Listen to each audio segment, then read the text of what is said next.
नमस्कार दोस्तों, स्वागत है आप सभी का आपके अपने डॉग चैनल में।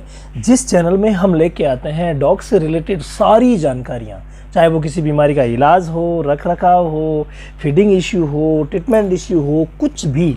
और कुछ हमने मेडिसिन्स पर भी वीडियो बनाए जो अच्छी मेडिसिन्स है। उसी प्रकार से आज हमने एक ऐसी दवा ली है, जैसा कि आपने टाइटल और थंबनेल में देख ही लिया है, जिसका नाम है ड्रोंटाल पप्पी सिरप। अब इसका नाम ही पप्पी सिरप है, इसका मतलब हम इसे बच्चों में डिवॉर्मिंग के लिए देते हैं। डिवॉर्मिंग मतलब पेट के कीड़े मारने के लिए। आप सभी को पता है कि डिवॉर्मिंग करना बच्चों में कितना इंपॉर्टेंट है। जिनको पता नहीं है, डिस्क्रिप्शन में मैं वीडियो डाल दूंगा। डिवॉर्मिंग के आप सारे वीडियो देखें, आपकी आंखें खुल जाएगी कि हमें डिवॉर्मिंग करवाना कितना ज़रूरी है अपने पेट के लिए।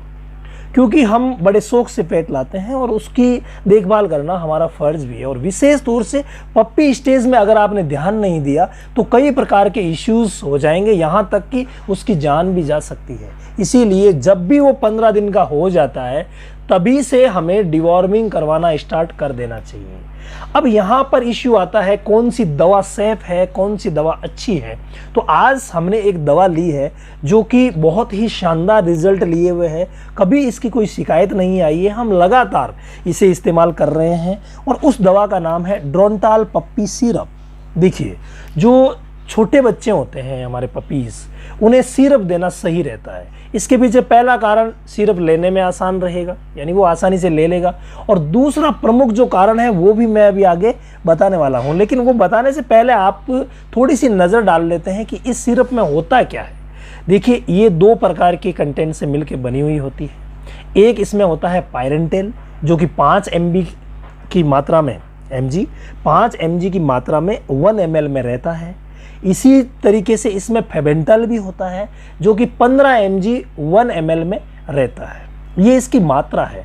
अब ये जो पायरेंटल और फेबेंटल जो है, इनका कॉम्बिनेशन करता क्या है। देखिए, छोटे बच्चों में जो भी वर्म्स वगैरह पैदा होते हैं ना, उनमें मुख्यतया जो होते हैं वो होते हैं फ्रेंड्स राउंड वर्म।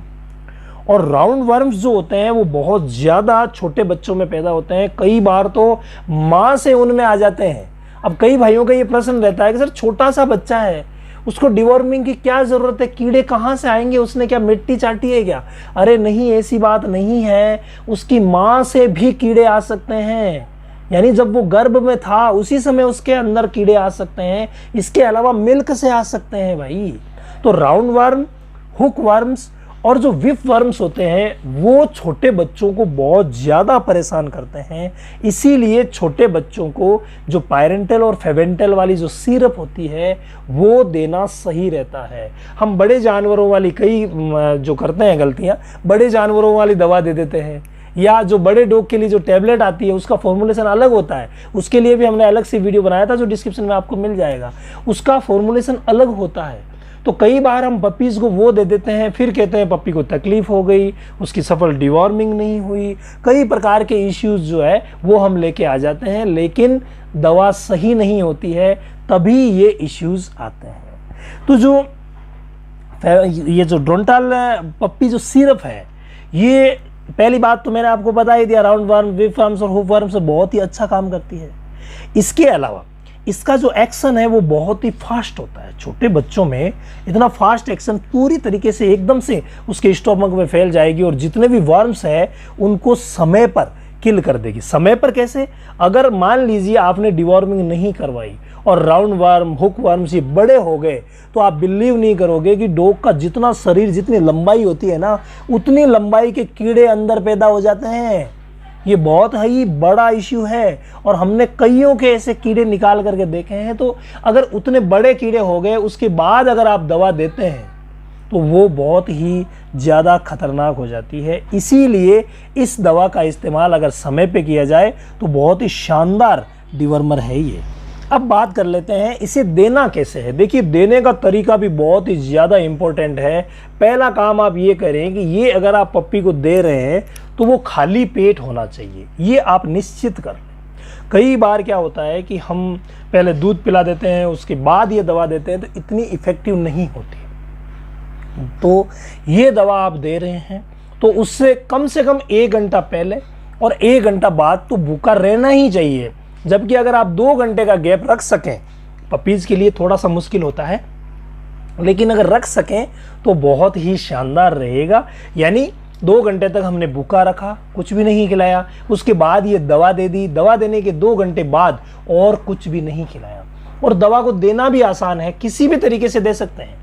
आप मिल्क में मिला करके दे सकते हैं, अगर पपी बड़ा है तो आप किसी भी खाने की चीज़ में मिला करके दे सकते हैं। अगर किसी चीज़ में मान लीजिए आपने मिलाया और नहीं खाया, कई पपीज़ में ये भी समस्या होती है, अगर नहीं खाता है तो उस स्टेज में आप ड्रॉपर की मदद से निश्चित मात्रा दे सकते हैं। निश्चित मात्रा, बात मात्रा की चली है, तो मात्रा कितनी देंगे? देखिए, आप उसका वजन कर लें और जितना वजन उसका है उतना ही ml हमें देना है। अगर 5 किलो का है तो 5 ml हमें देना है, अगर 3 किलो का पप्पी है तो 3 ml हमें देना है, और 7 किलो का है तो 7 ml देना है। और ये हमें जो सिरप है वो कब तक काम में लेनी है? जब तक वो 10 किलो का या 1 साल का नहीं हो जाता। अगर मान लीजिए 10 किलो से ज़्यादा वजन का हो गया तो उसके बाद आप टेबलेट यूज़ कर सकते हैं, या मान लीजिए कि उसका वज़न जो है वो 10 किलो से ज़्यादा है या एज ज़्यादा होगी, मेनली ये डिपेंडेंट वज़न पे ही करता है। तो आप वज़न के हिसाब से देख लें कि अगर वज़न 10 किलो हो गया है तो आप टेबलेट दे सकते हैं। छोटे बच्चों में सिरप देना बहुत ही शानदार रहता है। इसके बाद बात करते हैं कि जब भी आप इसे दे रहे हैं उस समय आप ये ध्यान रखें कि वैक्सीनेशन से कम 5-6 दिन का गैप होना चाहिए, क्योंकि पपीज़ में वैक्सीनेशन भी एक ज़रूरी सब्जेक्ट है, जिनके ऊपर भी हमने कई वीडियोस बनाए थे जो आपको डिस्क्रिप्शन में मिल जाएंगे। तो वैक्सीनेशन से कम 7 दिन का अगर आप गैप रखेंगे तो बहुत ही शानदार रहेगा। इसके अलावा हमने जो शुरुआत की थी, जब वो 2 सप्ताह का पप्पी था यानी 15 दिन का था, उस समय हमने शुरुआत की थी, उसे कंटिन्यूअसली हर 15-15 दिन के गैप से इस दवा को देना है, जब तक वो 3 महीने का नहीं हो जाता। जब वो 3 महीने का हो जाता है उसके बाद इसका गैप जो है वो हम 1-1 महीना कर सकते हैं। यानी शुरुआत में 15-15 दिन के गैप से देंगे, उसके बाद 1 महीने के गैप से देंगे, तो वो बहुत ही शानदार इफ़ेक्टिव होगी, किसी भी प्रकार का वर्म्स अंदर पैदा नहीं होने देगी। इसके अलावा लीवर टॉनिक, जब भी हम डिवॉर्मिंग करवाएं, चाहे इस दवा से करवाएं या किसी भी दवा से करवाएं, हमें लीवर टॉनिक देना बहुत ही ज़्यादा ज़रूरी है। हमारे पप्पी को लीवर टॉनिक कौन सा देना चाहिए, इसके ऊपर भी हमने एक वीडियो बनाया था, वो वीडियो भी मैं डिस्क्रिप्शन में डाल दूंगा, आप ज़रूर देख लेना, ताकि लीवर टॉनिक की भी संपूर्ण जानकारी, कब देना है, कैसे देना है, कब नहीं देना है, वो आपको रहे तो बहुत ही शानदार रहेगा। इसके अलावा निवेदन फिर से करना चाहूँगा कि अगर आपने अभी तक हमारा चैनल सब्सक्राइब नहीं किया है तो प्लीज़ सब्सक्राइब कर ले, क्योंकि डॉग रिलेटेड जितनी भी जानकारियाँ हैं, चाहे वो पपीज़ की है, बड़े डॉग की, खान पान, कुछ भी इस चैनल पर आपको मिलेगी।